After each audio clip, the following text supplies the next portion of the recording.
Hey, thought leaders. This is the personalbranding.com podcast, and I'm your host, Dillon Kivo. Join us to learn how to build a legacy, boost your reputation, and make a lasting impact. Let's dive in. Hey, everyone. Welcome back to the personalbranding.com podcast. I'm Dillon Kivo, and today we are diving into a topic that I think is going to really change the way that you look at your brand and its value. We're talking about the psychology of pricing. Specifically, how to put a value on your personal brand. Now, I know that this can feel like one of the trickiest parts of building a brand, especially when you're just starting out. How you decide what your time, expertise, and services are really worth, that's tough. So today, we'll explore the fundamentals of pricing and how psychology plays a huge role in how you can communicate your value effectively to potential clients or customers. All right, let's get into it. So before we even talk about numbers, let's go back to the foundation, understanding the true value of your brand. If you're in the business of personal branding, your expertise, unique perspective, and the experiences that brought you here are all part of value. Often we are inclined to price ourselves based on what we think people are willing to pay, right? But that mindset can undervalue what we bring to the table. One way to frame this is by looking at your unique selling proposition, USP, the elements of your story, expertise, and personality that set you apart. Spend some time reflecting on what makes your brand valuable. Are you a trusted expert with a niche following? Do you have special insights that few others can offer maybe? Or maybe it's the community you've cultivated, or the ability to network and connect with people. All of these things add value to your brand, and understanding them is the first step to pricing yourself with confidence. The psychology of pricing and perfection. All right, the psychology of pricing and perfection. So let's get into the psychology a bit.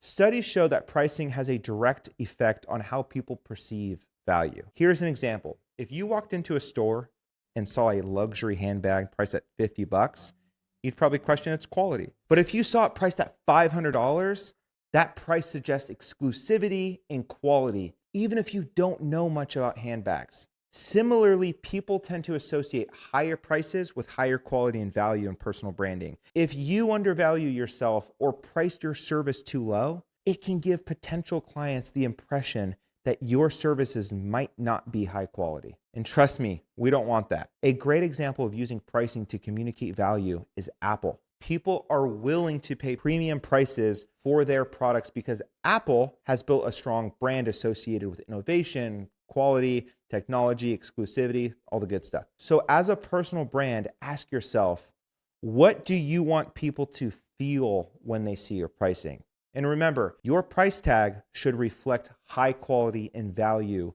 that you bring to the table. Here's the tip number one. Start with market research, but don't get stuck there. Now, I know it's tempting to look at what others are charging and I actually encourage it as a great starting point. Market research is crucial to understand what's typical in your field. Take a look at other personal brands and what they charge for very similar services. This can help you establish a baseline, but here's the thing. Don't get stuck trying to match the lowest price out there, right? You're not Walmart. The point of market research is to get a sense of where you fit, not to undercut yourself. Remember, you're offering something unique. Your approach, your expertise, and voice are all unique to you. So use market research as a guide, but be intentional about setting your own boundaries based on the value that you provide. Tip number two, think about value-based pricing. One powerful approach is value-based pricing because rather than just charging based on, the time that you put in or what others are doing, think about the results that you deliver. Let's say you're a personal branding coach and your clients, they walk away with a strong social media presence, better connections, relationships, and a more clear brand identity. Those outcomes have a certain value that goes beyond just the hours you spent working for them. Think of it this way. If a client can potentially double their earnings from the impact of your service, your pricing should reflect that. By focusing on the results of transformation that you provide, you're essentially saying, this is what I believe my service is worth based on the outcomes you'll get. It's a great way to communicate value and it helps potential clients see the bigger picture. Tip number 3, anchor your pricing with tiers. Let's talk about Let's talk about anchoring with pricing tiers. This is a well-known pricing strategy where you offer 3 options at a low cost, basic service, and then your mid-tier service, right? Lower cost, medium, and then higher. A mid-tier service, the psychology behind this is powerful.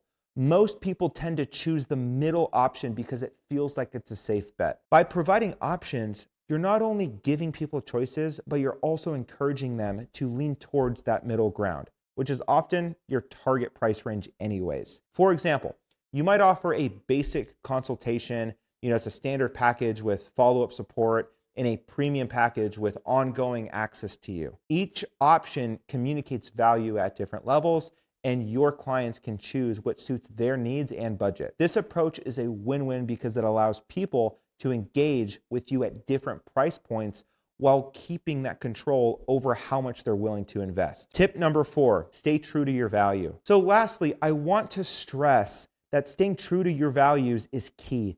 Pricing can feel tricky, but when you understand the value you bring and the outcomes you're capable of creating for your clients, it's easier to stand by your prices with confidence. There will always be clients who may question your rates or they're always looking for a discount. We know how that is. But the clients you truly want to attract are the ones who see the value in what you're offering. You deserve to be compensated very fairly for the effort. You deserve to be compensated fairly for the effort, the experience, and results you provide. So set rates, communicate your values, and stand by them. All right, that's a wrap on today's episode. I hope that you dive deep into the psychology of pricing. Look, I hope this deep dive into the psychology of pricing has given you some new insights and practical ways to approach valuing your personal brand. Remember, pricing isn't just about numbers. It's about perception, value, and the quality that you bring to your work. Take the time to understand what makes your brand unique, and don't be afraid to set prices that reflect the real impact that you're bringing. Thanks so much for tuning in. And as always, I hope you found some actionable tips that can help you continue building your brand. And until next time, keep building your network, growing your community, and confidently pricing your services for the value you bring. I'm Dillon Kivo, and you've been listening to the personalbranding.com podcast. I will catch you in the next episode.